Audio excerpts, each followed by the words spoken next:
Let me talk about something that surprises many parents. Excessive vitamin D supplementation can actually increase kidney stone risk in children. This is the vitamin D dilemma, a nutrient that's absolutely essential for bone health and immune function, yet harmful when consumed in excess, creating a paradoxical increase in kidney stones. The biochemistry explains this apparent contradiction.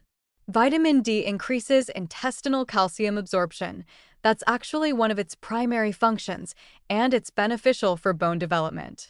However, when vitamin D levels become excessive, they cause hypercalcemia, meaning elevated calcium in the blood, which leads to hypercalciuria, meaning excess calcium in the urine.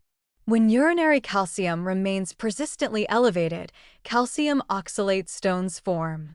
We're essentially creating the raw materials for stone formation by oversupplementing. Where I'm seeing this happen is through well-intentioned but poorly monitored supplementation. Parents read about vitamin D's importance, and it is important, so they give supplements without checking whether their child actually needs them. The cumulative exposure from multiple sources becomes problematic. Supplements, fortified milk, fortified cereals, multivitamins. Each source alone might be reasonable, but together they create excess. Many parents don't realize they're giving vitamin D from multiple sources simultaneously.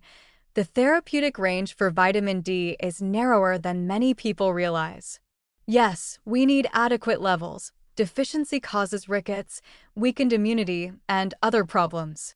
But the window between deficiency and excess isn't as wide as the supplement industry implies.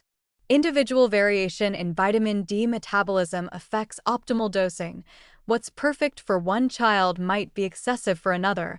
Let me give you guidance on safe supplementation. First, test levels before supplementing. This seems obvious, but many families start supplements without knowing baseline status. Calculate total intake from all sources. Write down every vitamin D source your child gets and add it up.